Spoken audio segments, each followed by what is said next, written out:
Assalamualaikum warahmatullahi wabarakatuh. Alhamdulillah kita bertemu lagi untuk meneruskan lagi topik hantu. Jadi pada kali ini saya nak meneruskan satu hantu yang boleh dikatakan sebagai hantu yang sangat liar dan memberbahaya kepada manusia, iaitu hantu air.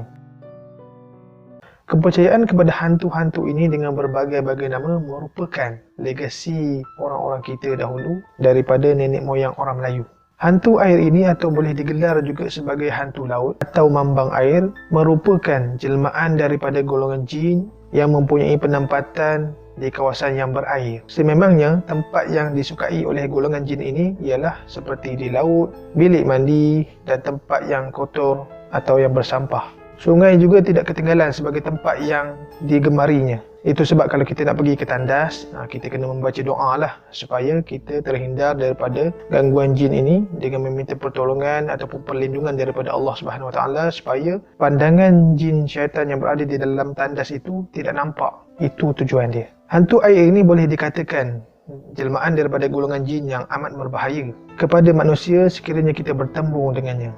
Hantu air ini juga dikatakan mampu untuk menjelma sebagai suatu entiti yang berupa seperti batang kayu buruk, wanita cantik, ikan, perempuan berambut panjang yang mengurai, dan wujud seakan-akan suatu permaidani yang besar yang dikenali sebagai sulur bidar. Hantu air ini juga boleh berjelma sebagai manusia yang berjubah hitam atau nenek kebayan, yang kebiasaannya akan didapati di kawasan sungai atau air terjun. Apabila hantu air ini menjumpai manusia, ia akan sedaya upaya untuk mempengaruhi manusia itu dan melalaikannya supaya datang ke tempat dia, seperti di kawasan pinggir air, jeram dan kawasan yang berselut. Ini supaya hantu air ini mampu untuk memudaratkan manusia itu dengan menariknya untuk masuk ke dalam air, atau jika manusia itu bermandi-manda di kawasan tersebut, dia mampu untuk melemaskan manusia itu yang menjadi asbab kepada kematian manusia.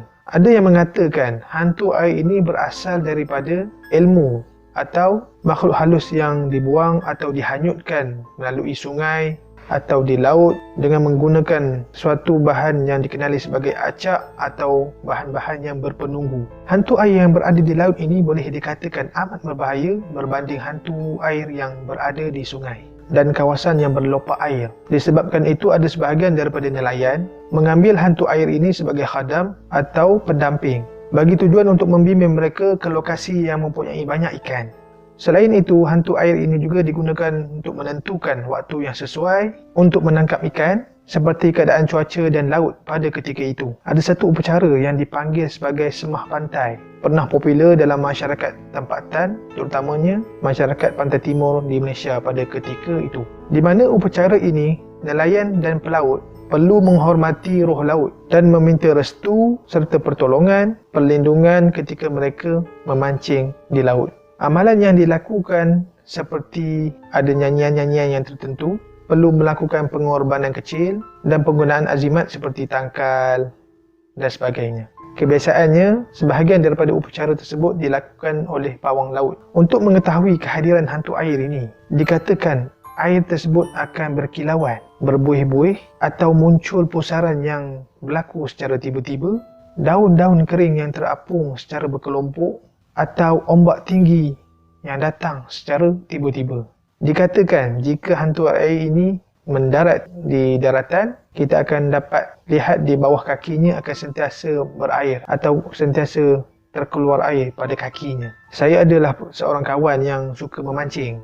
Tapi yang kes ini berlaku di sungai, yang mana dia pada ketika itu memancing pada waktu malam. Biasalah kan, waktu malam ni banyaklah ikan-ikan keluar. Dan pada satu ketika itu, sedang dia membawa bot, ada sesuatu yang dia nampak sedang berjalan di atas air. Berupa satu makhluk yang berwarna hitam yang berjalan di atas air mengejar mereka dengan kelajuan yang boleh dikatakan sama dengan bot.